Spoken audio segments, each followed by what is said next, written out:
Om Namo Bhagavate Vasudevaya.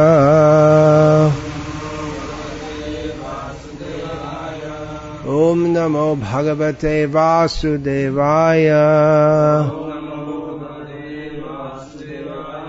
Om Namo Bhagavate Vasudevaya.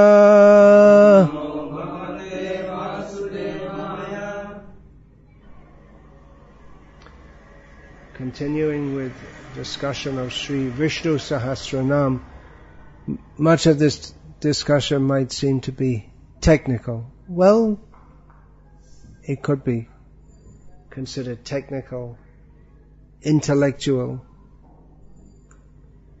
There are many devotees who they're very happy just to offer flowers to Krishna, to dress Krishna, to chant the names of Krishna without considering so much deep philosophy. And Krishna is also pleased with that. But He's also pleased with devotees who expound His glories in various ways. He, as we'll find out in one name just coming up, He is the Vedas. He gives the Vedas, He gives knowledge of Himself, and He is Stava Priya, He likes glorification of Himself. We also like glorification of ourselves, but that's not meant for us. If we hear ourselves praised, we like it very much, but for us, that's a contamination.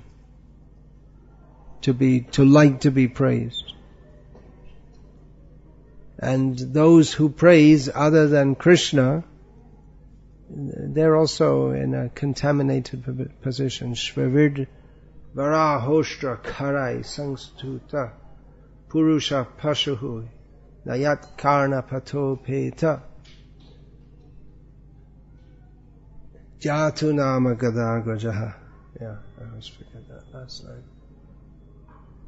Bhagavatam states that persons who praise persons other than the Supreme Personality of Godhead, they're just like dogs, hogs, camels and asses. So praise is meant for Krishna, not for anyone else.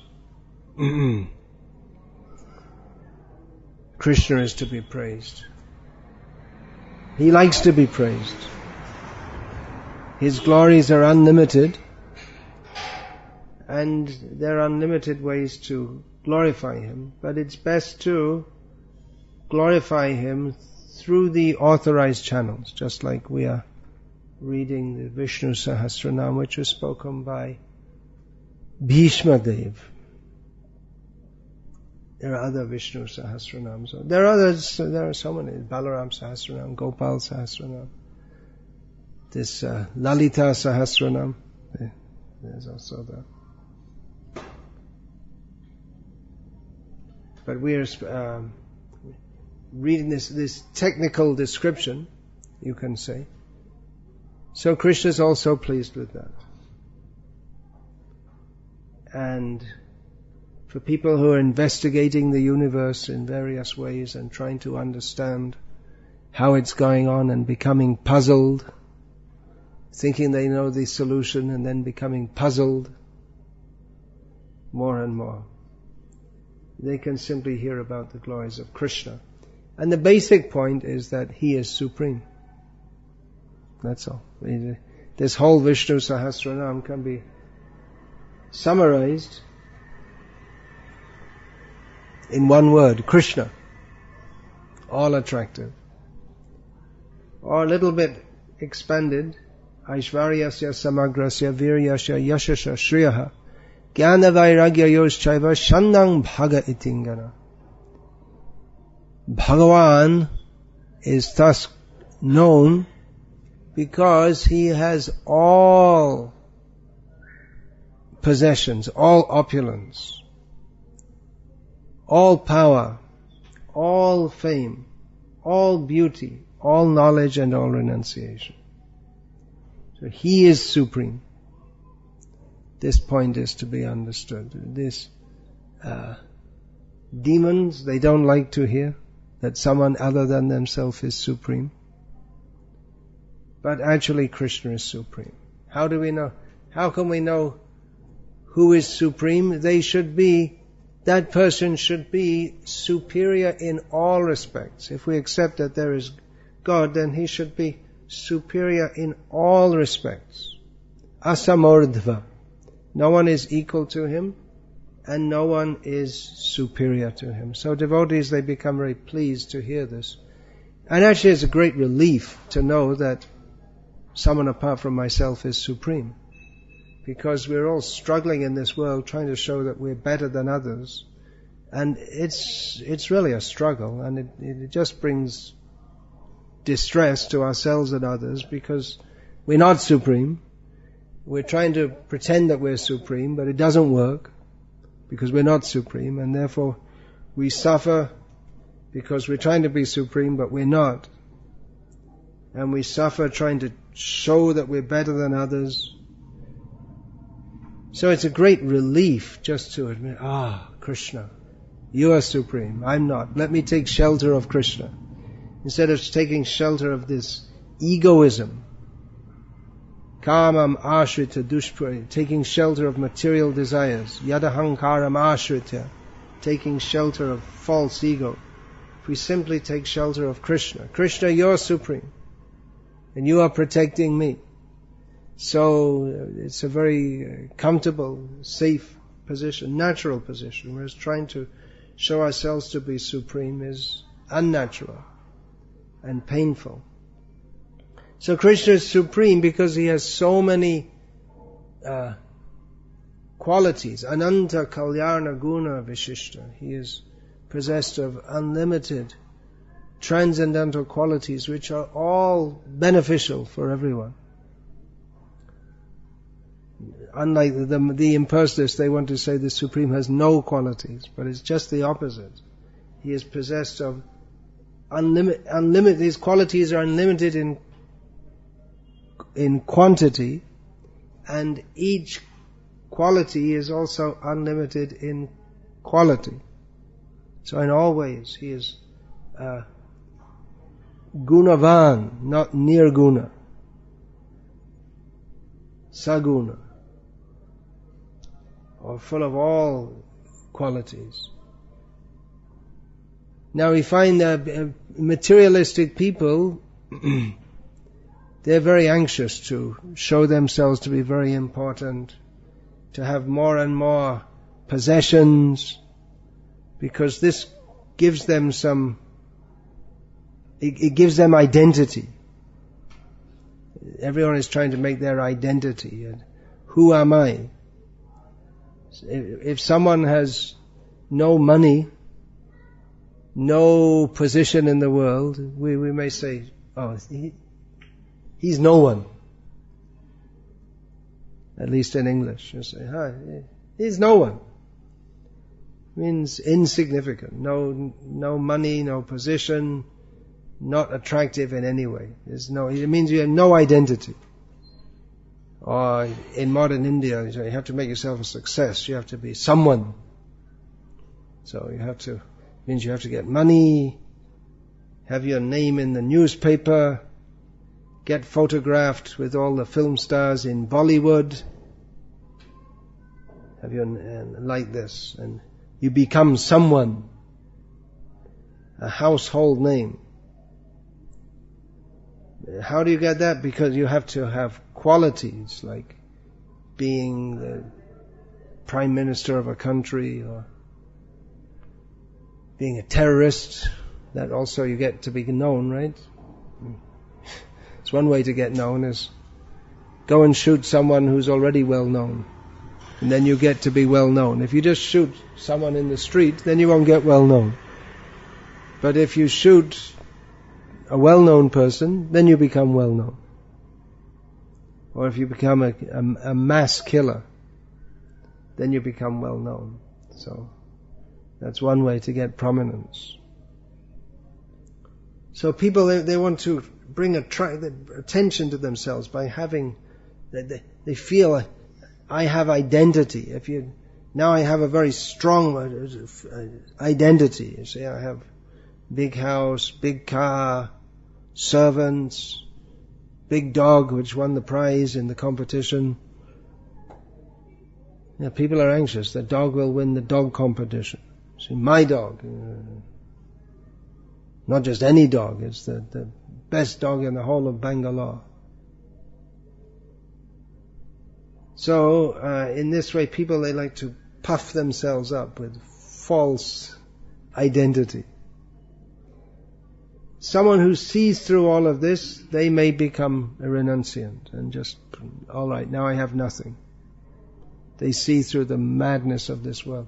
Just like the Jains, who are often very rich, well, it doesn't happen very often, but a rich Jain, they may renounce the world, become a sadhu, and then they go in a procession and throw away diamonds and gold in the street, making a big show of how they're very renounced, as if they possessed anything in the first place. And then they like to become renowned. No, all right, I'm not part of all this. I'm withdrawn from that. They like to show that. Now I don't identify with all of that. They identify themselves. In Jain language, I don't know, but the impersonalists will say, Aham Brahmasmi. I am Brahman, that's all. No, nothing to do with this world. But then again, they get some name and fame from that, if they're very renounced. There was this sadhu, he used to live in Vrindavan on stilts. What was his name? He lived to be over 100 years old. Is he Dayara Baba? Was that the name? Yeah. He was just living in the Yamuna on a platform on some stilts, and he didn't interact with anyone. He was very famous. People came from all over to see him. He was so renounced. So the renunciation is or vairagya, or non-attachment. That is one of the qualities of Krishna. So if someone has that, then they also become popular. So that's another trap of Maya. You give everything up, and then you again become noticed for that. So then you may just become crazy, like Vangshi Das Babaji or Gorky Shaw Das Babaji. And people ask him for initiation, he beat them with an umbrella and wander around naked sometimes. Just act like Nityananda Prabhu, acting like a madman, and just like antisocial. Gorky Shaw Das Babaji Maharaj appeared to be like an antisocial person. He didn't like to mix with people. He went to live in the latrine because he didn't like to mix with people. So these are actually sane people. They don't have no identification with this material world. Bhaktivinoda Thakur also says this. Bishaye amare pagala balaya angete dibeka dhuli. Let the materialistic persons calling me mad, they'll throw dirt and dust on me. And he's thinking that will be very nice. Not just to be detached, not just to be separate from the people. They'll actually, you can live separately from the people, live a quiet, peaceful existence, but Bhaktivinoda Thakur is saying, better they all forcibly reject me. So we have no position in this material world whatsoever. However, all of this can be achieved without going to such extreme. Of course, for the great pure devotees, it's not that they're going to any extreme, they're just being Krishna conscious, that's all. And then people react to them in different, they're acting in a Krishna conscious manner. Or they're just naturally situated in Krishna consciousness. For Gorky Shaw Das Babaji, it was not that he's performing austerities or any such thing. He's just being absorbed in Krishna without any thought of what the world thinks of him whatsoever. And that's just the way he does it. Whether he dresses or not, or where he lives, or what he's not concerned at all what other people think about him. So all this can be achieved simply by accepting Krishna as supreme. That's all. And one may live in this world also. But just like knowing that it's just like some kind of dream or something, that I'm stuck in this dream, and it's some kind of dream I'm stuck in, that it's just, I don't belong here. After some time I'm going to wake up, and then I'll see where I really, this is not me, this is not this world. So we hear about Krishna and cultivate that consciousness, and then one day we wake up. People call that dying, but for a Vaishnava, that means he just goes to the world where he's been living in. He's only superficially living in this world. He's actually living with Krishna, but people, they can't see that or understand that. So just for the sake of this world, like Bhaktivinoda Thakur, we don't find any instance of him acting like a madman in such a way that people throw dust and dirt on him. In fact, he had a very respectable position in this world. But he didn't, and he executed his duties very responsibly, but that wasn't his life. To say that he's Kedarnath Datta Babu, they don't understand. He is Bhaktivinoda Thakur. Completely a different name. To materialistic people, Kedarnath Datta. To the devotees, Bhaktivinoda Thakur. They never refer to him as Kedarnath Datta. He is living two lives, or this outside life. It's not the real life. So, this way, hearing about Krishna, taking shelter of Krishna. We can take shelter of Krishna by accepting him as supreme, and we are subordinate to him. So we hear about Krishna. Anyway, the first name here, it's not a name that directly or in the most obvious way establishes Krishna's supremacy, but it more describes his beauty. Puskaraksa, one who has lotus eyes. So that's also supreme, because no one has eyes as beautiful as Krishna.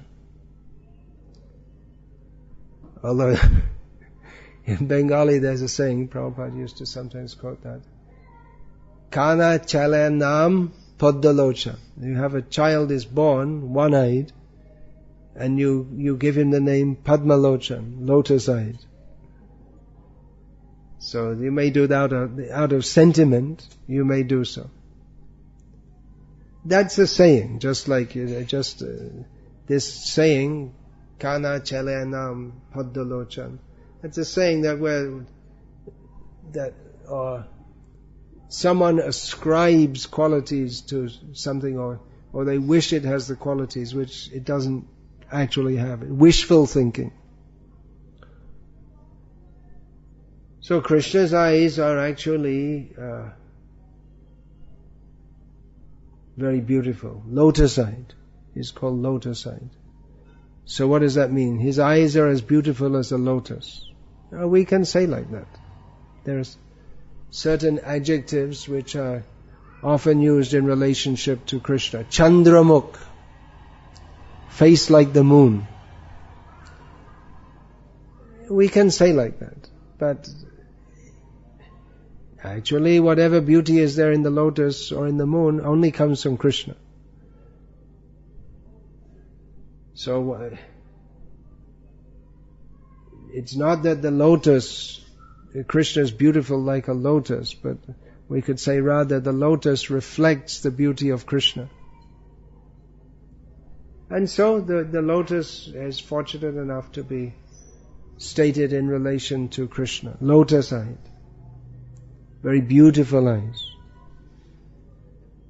There's that one story of Ramanujacharya. I wonder how many people here in Bengal know of Ramanujacharya.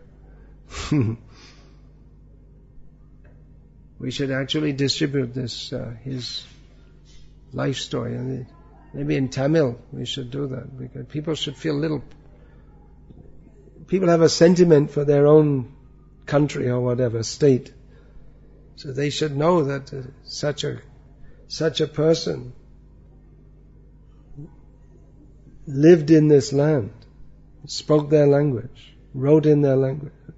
They should know. They don't know. Now they think what the greatest Tamil person is what? Some cricket player or some politician or whatever. They don't know such great personalities. Not only him, so many alvas have appeared there. So there's one story of him. There are so many stories of him which demonstrates what is bhakti. We can understand bhakti through the lives of the devotees who are bhakti rasa patra. Ek bhagavata baro, bhagavata shastra, or bhagavat bhakta bhakti rasa patra. There are two kinds of bhagavats.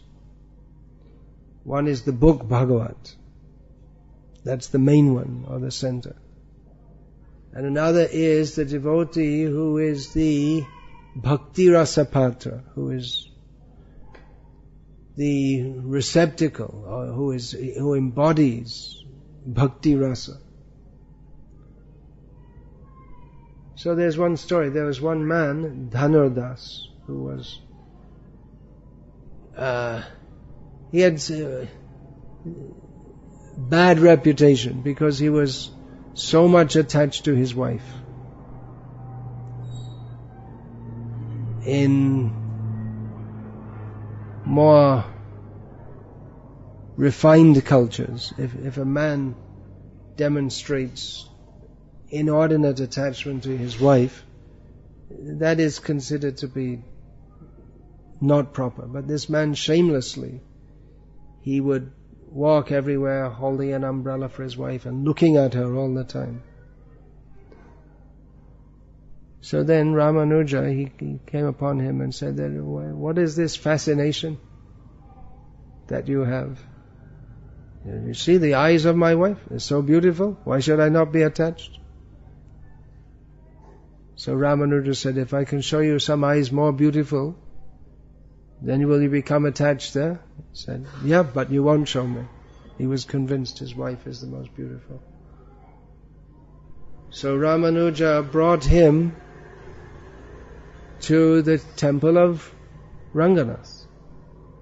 And so many people go for darshan of Ranganath Swami, but by the mercy of Ramanuja, he could appreciate how these eyes, very big eyes, they're so beautiful. And then he became a disciple of Ramanuja, and his wife also. He didn't leave his wife, they remained together, but their attachment to each other was no longer on the bodily platform, but they were attached, very much attached to each other in the service of Ramanuja. So, lotus eye.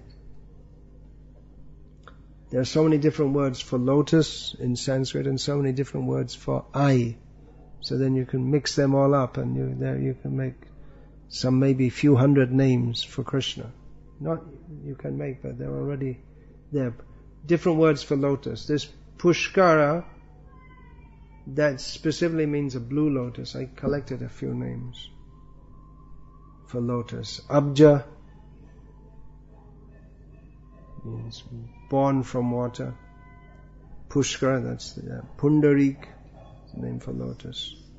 Pankaja, born from the mud. Padma is a very well known. Ambuja also means born from water. Aravinda, Amboja, Sarasija. No, I can't read my own writing here. And similar one. Sarasiruha, Ambhoruha. So there are different words for eye also. Nayana Aksha, Chakshu, Netra. There are some words for eye. So like this, the names can be mixed up. Padmaksha, lotus eye. Padma Netra, Padma Nayana.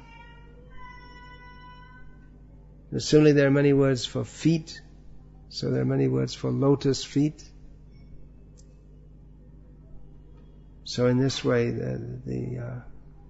so many ways the Lord is described as lotus-eyed.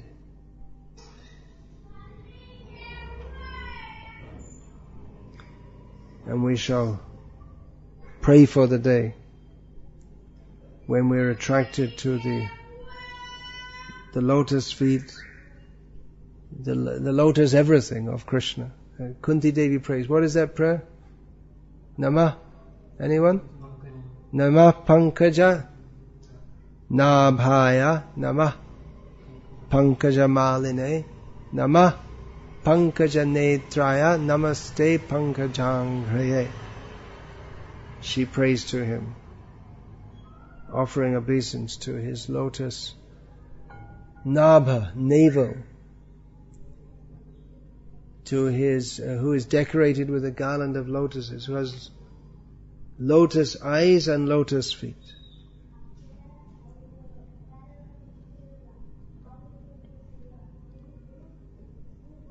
So the lotus is very pleasing. Krishna's eyes are very pleasing. So we like to remember his lotus eyes, this Lord who is all-powerful, all-knowing, but the devotees, they appreciate his lotus eyes, so beautiful. We see the gopis also, they had Krishna, he was hiding from them, he revealed himself as four-handed Narayana. And they offered obeisance to Narayana and said, Narayana, all glories to you. Where's Krishna? They were not so much interested in the majestic form of Narayana. They wanted to know, where is Krishna? So this name, Puskaraksa, this will come later also. So that will be discussed more, about a little more than 500 names later. So another name, Mahasvanah. This is Puskaraksa or Pundarikaksha. These well-known names of Krishna. This Mahasvanah, not so very well known, but no less important. Maha means great, Svana means sound, great sound. So this is, the commentators, they generally they explain this to mean that the Vedas, Krishna is the Vedas. But great can also mean sound. Great sound can also mean very loud sound. So Nrsimhadev especially, when he appeared, he made such a roaring sound that the whole universe was pervaded by that sound. And great can also mean great in any way, very charming. So the sound of Krishna's voice is very sweet and charming. But generally it's translated to mean the Vedas. Great meaning great in significance. It is very important. People are talking so many sounds. We just heard someone is calling out. What was she calling? What was she selling? Did you note? Flowers. What language was she calling in? Kannada. That's the general language of the street vendors here, is it? So many people are calling out there are so many sounds, but the sound, significant sound, is that of the Vedas. So that is with his breathing. With his breathing, the Vedas are manifested. We just breathe, that's all. We know that we breathe in and out. But Krishna, his breathing, all the Vedas come out. All knowledge, which we, tiny little beings, or the best of the human beings, the most intelligent and cultured and pious, they try to understand what is the sound of the Vedas. So Krishna is so subtle and beyond our comprehension, just with his breathing. And he doesn't have to think and compose and make some experiments and then put it in a scientific journal and get it refereed by others and then come out with some theory. He simply breathes out all knowledge, that's all. Eternally existing.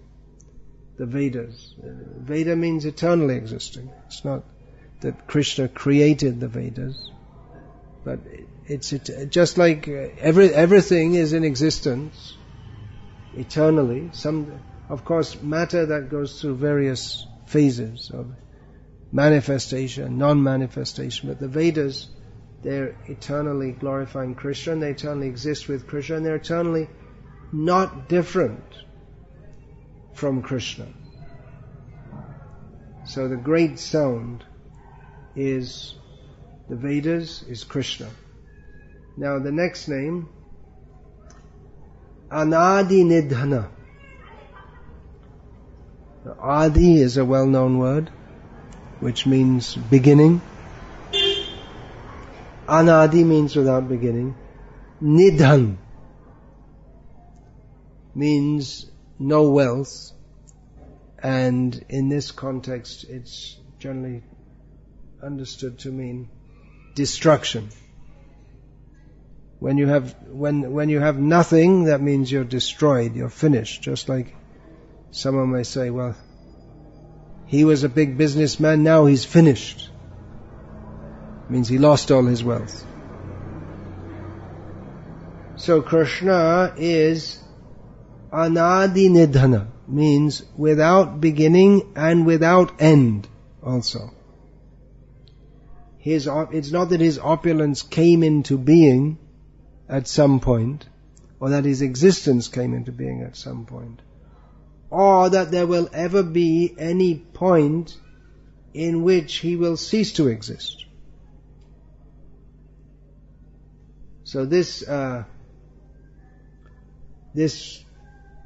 term, Anadinidhanah, it comes up several times in Mahabharata and is equated with Krishna as time. No beginning, no end.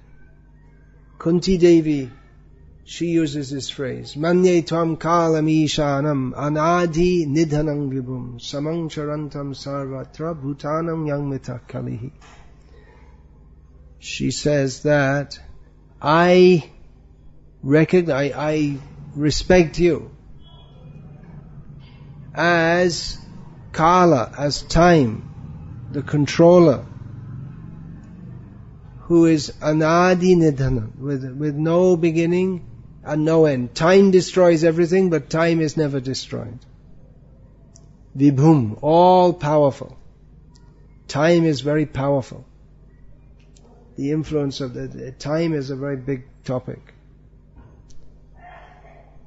Generally the scientists, they try to understand the time, what is time, those who are in the higher echelons of physics, but there's a whole other dimension to time which scientists are not aware of, which they can learn of from Srimad Bhagavatam. How time is the energy of and non-different from the Supreme Personality of Godhead, in which everything exists, and it exerts different influences at different times within this material, within different phases within this material world. Sometimes in some places the sattva gun is prominent, sometimes in some places rajagun is prominent, sometimes in some places tamagun is prominent. At the present time the influence of Kali is prominent, and therefore everything gets worse day by day. What's that verse? Tato anudanim raja tatas chanudinam raja satyam, shocham, kshama daya, kalena, there's the word kalena. Kalena balena rajan nangshanti ayur balang smritihi. Yeah. So, in this Kali Yuga, due to the very powerful influence of time, with the passing of every day, tatas chanu dinam raja, satyam, truthfulness, cleanliness, tolerance in the sense of being able to tolerate heat, cold, hunger, thirst, and so on. Shama, daya, mercy, lifespan, bodily strength, mental strength, they all decrease day by day, day by day. So the influence of time is very powerful. So, yeah, that's a very big subject. But here it's described as Anadinidhanah, that which has no beginning, has no destruction, but destroys everything. Krishna in Bhagavad Gita says this. Anadinidhanah, first that Kunti, I have to get. Samang sarva. Anadinidhanam vibhum. Samang sarvatra. Now I forget. Bhutanam yanmita kalihi. She says that this dissension between living beings, it comes about due to the influence of time. There's quarrel, just even with no reason, people just, by the influence of time, they start to quarrel. That we sing also every morning. This Sangsara Davanala, this material world is compared to forest fire, which just, no one knows how it starts, but it starts to burn. So, like that, all the time factor. Due to time, there's creation, maintenance, and destruction, but time itself is not subject to these phases, and Krishna is not subject to these phases. There's neither beginning nor end of Krishna. It appears that he's born in this world. It appears that he dies. But that's only from our perspective. That example is there of we're sitting in a room, we look out the window, we see a horse goes past. The horse doesn't come into being.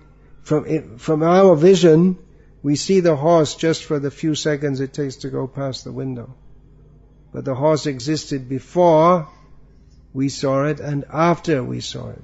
Just our spectrum of vision is limited to the window. So Krishna has no beginning or end, which is inconceivable for us in this material situation, because we just expect everything to have a beginning and an end. We just presume like that. But Krishna is without beginning or an end. In Gita I was going to say that this is Mrityu sarva haraschaham. Time is often equated with death also. Death which takes everything away. See, people are making their identity by getting more and more possessions, or winning prizes, getting awards, and then death, everything is gone. People might remember you, but your name, you might have a statue erected, but it doesn't help you at all. At the moment of death, completely cut off from everything, whatever may be there. Completely, just everything, whatever you had. One moment, you have family, children, money, servants, house, name, fame. Next moment, off somewhere else. You can't retain a link with that. Of course, if one has a very strong desire to, then material energy may allow you to come back as a cockroach. I just posted that. Was that this morning? I think I posted that. Prabhupada, he noted that someone's worshipping the picture of their father, but they don't know this father is in the toilet in the house as a cockroach. Because he was attached to the house, but so he came back, but he didn't have the punya to come back as anything more than a cockroach. I presume Prabhupada must have seen a cockroach and recognized this was the previous owner of the house. In one place, one of my godbrothers told me that the devotees had rented a house in Stockholm in Sweden, some apartment, and they walked in, as they walked in with Prabhupada, one rat ran through. And Prabhupada said, that was the owner of the house previously. Prabhupada could see that. But he doesn't know that. The rat doesn't know that. In this Raja Vidya book, you'll find this story that the man, he makes a big house for his sons, and they all live in that very nicely. In the next life, he becomes a cobbler. And he comes looking for some work. And his son, who he had done everything for in his previous life, he beats him and drives him away. So time can be very cruel. Like that.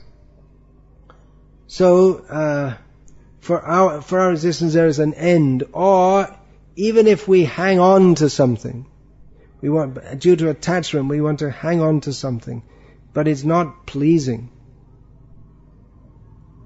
And eventually you have to, if you become a cockroach, but then your son who's worshipping your picture, he'll get some spray and de-cockroach you. And then you have to go on. You can't remain. So Krishna is in a completely different category. No beginning, no end. And there is no beginning and no end means that also no destruction. Means he doesn't go through any aging process. Even though he's very old, it's not like that stupid picture. It's a very impressive picture in one way, but in other ways very stupid. A famous picture in the Sistine Chapel in Rome. Did you see that? Did you ever go there and see that? Did you ever go to Rome and see? Did you ever go, Govindadatta? See, you're living just short distance. People from all over. It's not very far to Rome from Slovenia, so it's very impressive. Huge buildings of the Vatican. They have this big picture on the ceiling of the Sistine Chapel of God, painting of God, with a long beard, looking very old, because he's God, right? He's coming back from a long time. Oh. Really, we don't, in one sense we don't have anything against Christians, but it's just, they should really take lessons from Prabhupada's books. If they're at all sincere, they should. But we do take objection to their, making propaganda when it's like little children or something. Their ideas are so stupid. God is old, he's got a long beard and looks as if he's under the influence of time, but he's not. They don't know what the meaning of God is. He is Advaitam Achutam Anadim Anantarupam Adyang Purana Purusham Navayovanam Cha. He's the original oldest person, but still he always appears as a fresh youth. Puskaraksa, beautiful lotus eyes. Now that his eyes become all clouded, and he has to get glasses, and then he has to go to an eye camp to get an operation. It's just a ridiculous idea. Really, they should learn. He's not under the influence of time. His body is transcendental. man is made in the image of God. So we learn from the English version of the Bible. Means that, yes, we could say human-like form, Narakriti. Narakriti Parang Brahma, the Supreme Spirit is in the form of a man, not in the form of a man. Man is in the form of him.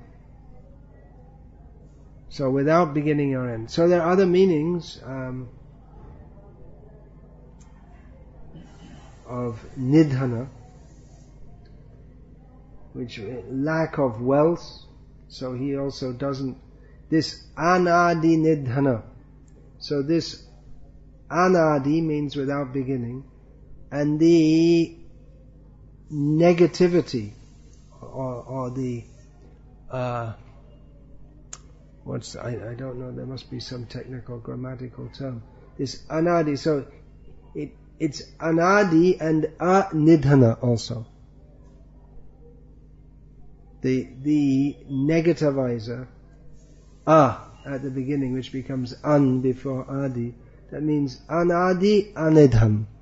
So Nidhan is a negative, and it's a double negative, becomes a plus. So you may say, well, why have a double negative? Well, to emphasize the point that he is not subject to destruction or death.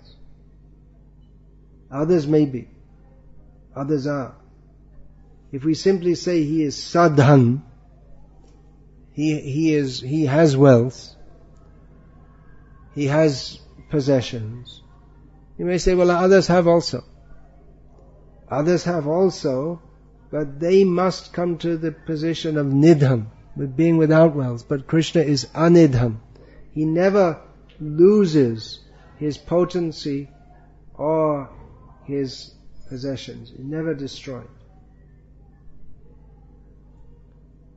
So nidhan means conclusion in the sense of finishing. So Krishna's pastimes also, there's no beginning and no end.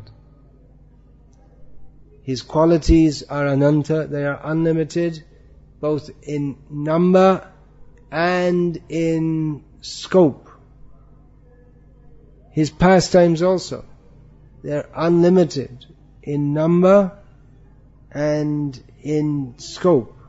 There's how much can we experience? In Sri Chaitanya Charitamrita, Krishnadas Kaviraj writes that even one moment of Chaitanya Mahaprabhu's pastimes, even Ananta Shesh, he could not finish describing ever.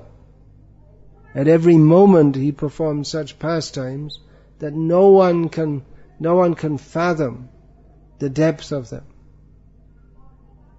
But we just try to, Krishnadas Kaviraj says, I'm just trying to write something. That's all, to give some idea. But actually it's way, way beyond our capacity to even understand or appreciate. How great is Krishna? So Krishna never lacks wealth. Even when he appears as a sannyasi, it was also mentioned in Vishnu Sahasranama, sannyasa krit, Chaitanya Mahaprabhu, he leaves everything of this world,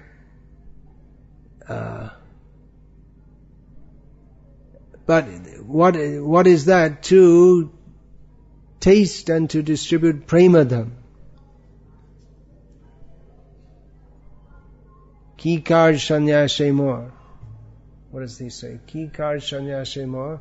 Nija premadham. What business do I have in taking sannyas? My real wealth is prema. So he was never attached to anything of this material world, but just as a show, you can say. He left his home, his wife, his mother, his friends, his birthplace, and went out into the world to, already he has the premadhan, the wealth of love of Krishna. But he goes out into the world to distribute that. So he's never without that wealth of love. Krishna his real wealth, as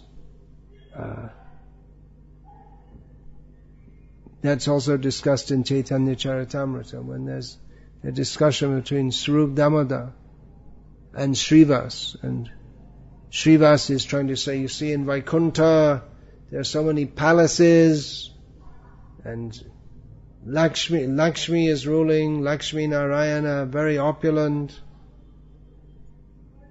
And Swarup Damodar says, yeah, but you don't understand the wealth of Vrindavan. The trees, and the birds, and the river, and the wind is blowing, and the sound of Krishna's flute, and the gopis' ankle bells, which the cowherd boys, of course Srivas doesn't say all, and now I'm extrapolating a little bit. The cowherd boys are going through the forest, there's so many cows, millions of cows, and then they can hear just through the trees, they can't see, but they can hear tinkling of the ankle bells. So this is the wealth of Vrindavan, which people who are attracted to opulence, they cannot appreciate that. So Krishna is never divorced from that. Krishna is always with full wealth, of which his highest wealth is Premadhan. Golokera Premadhan Harinama Sankirtan.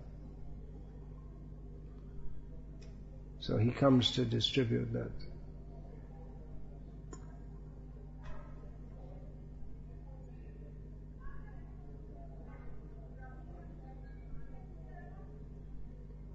Yeah, so it's very technical, we could say.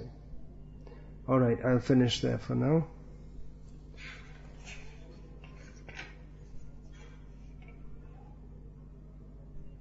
"42 names.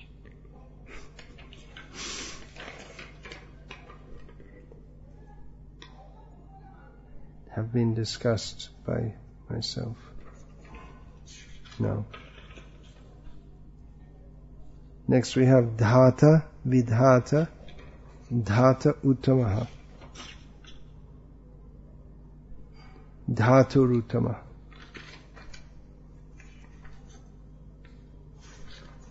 Hare Krishna. Any question about this? Yeah. We praise the devotees, Krishna devotees also. You praise Krishna's devotees also? Yeah. Should not praise anyone. You shouldn't praise anyone else. Yeah, I did say that, yeah. Yeah. Or we praise someone in relation to Krishna only. We also praise the devotees. Thank you.